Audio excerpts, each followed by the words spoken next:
नमस्कार। माली समाचार हिंदी में आपका स्वागत है। मैं दिनेश माली।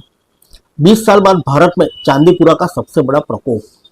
15 अगस्त तक 245 मामले मिले, इसमें 82 की मौत। आइए जानते हैं विस्तार से। भारत को लेकर विश्व स्वास्थ्य संगठन यानी WHO ने वैश्विक अलर्ट जारी किया है। इसमें कहा गया है कि 20 साल बाद भारत में चांदीपुरा वायरस का सबसे बड़ा प्रकोप सामने आया है। इस साल जून से लेकर बीते 15 अगस्त तक भारत में तीव्र इंसेफेलाइटिस सिंड्रोम के 245 मामले सामने आए हैं, जिनमें 82 मरीजों की मौत हो गई है। इस बीमारी की मृत्यु दर 33% दर्ज की गई है, जो कोरोना वायरस की तुलना में करीब 33 गुना ज्यादा है। इन्हीं 245 में से 64 मरीजों में चांदीपुरा वायरस के संक्रमण की पुष्टि हुई थी।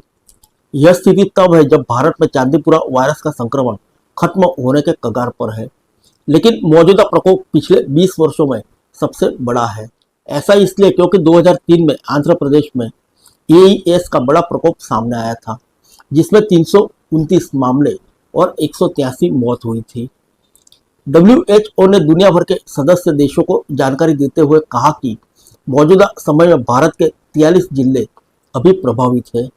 इन प्रभावित क्षेत्रों में स्थानीय प्रशासन के साथ मिलकर WHO की टीम निगरानी के साथ साथ अन्य बचाव संबंधी उपायों को भी लागू कराने में सहयोग कर रही है।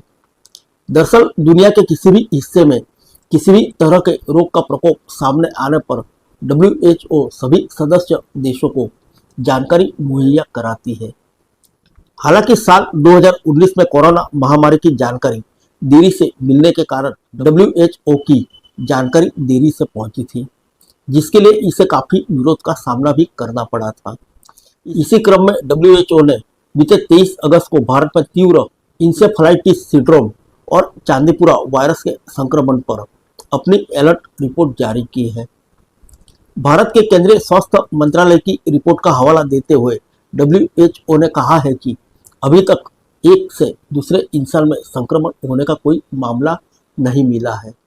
साथ ही 19 जुलाई से नए मामलों में कमी आने का ग्राफ भी दिखाई दे रहा है। इसके बावजूद भारत के गुजरात और राजस्थान के कुछ हिस्सों में संक्रमण अभी प्रभावी है। अभी तक इस संक्रमण का कोई विशिष्ट उपचार या टीका उपलब्ध नहीं है। मरीजों की शीघ्र देखभाल और ICU देखभाल से जान बचाने का प्रयास किया जा सकता है। WHO के मुताबिक अन्य देशों में CHPV संक्रमण का पता नहीं चला है। यह एशिया और अफ्रीका के अन्य देशों में मौजूद हो सकता है। हालांकि इस बात का कोई सबूत नहीं है कि भारत से दूसरे देशों की यात्रा करने वाले में यह वायरस पाया गया है।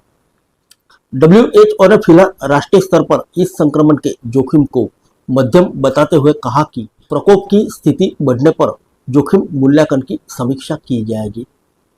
फिर मिलेंगे अगले बुलेटिन में अन्य किसी खबर के साथ। तब तक के लिए इजाजत दीजिए। नमस्कार।